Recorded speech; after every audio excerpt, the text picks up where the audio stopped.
ज्यांच्यामध्ये notochord he tell region पुरती मर्यादित आहे, टेल रिजन पुरती लिमिटेड आहे, कन्फाइंड आहे, त्यांना युरोकॉर्डेट्स म्हणतात.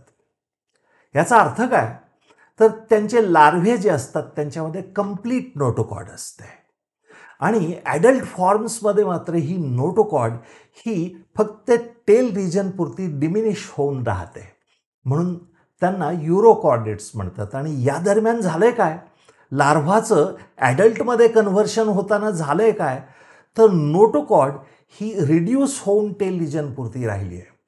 जनरली होतं काय की लार्व्हे हे सिम्पलर असतात आणि ॲडल्ट हे कॉम्प्लेक्स असतात.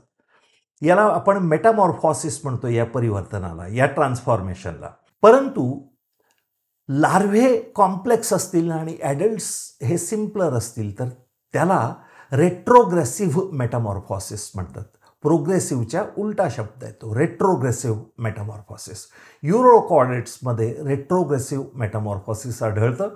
त्याचं एक्झाम्पल आहे ॲसिडियन किंवा सी स्क्विरिट्स, जे समुद्राच्या तळाशी असलेले म्हणजे बेंथिक झोनमध्ये असलेले हे सजीव हे सेडेंटरी आहेत.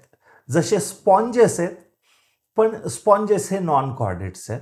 Porifera, phylum Porifera. फायलम कॉर्डॅटामध्ये येणारा हा एक प्रकार आहे युरोकॉर्डेट्सचा, जे सेडेंटरी फॉर्म्स आहेत.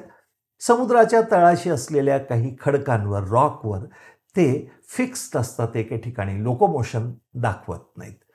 त्यांच्या आयडेंटिफिकेशनचा एक विशेष मार्कर म्हणजे त्यांच्या वरच्या बाजूला, त्यांच्या सुपिरियर साईडला 2 पोअर्स असतात. त्याच्यापैकी एक माउथ ओपनिंगचा आहे आणि दुसरा हा पाणी बाहेर रिलीज करण्यासाठी आहे. तर असे 2 स्ट्रक्चर्स आपल्याला तिथं बघायला मिळू शकतात.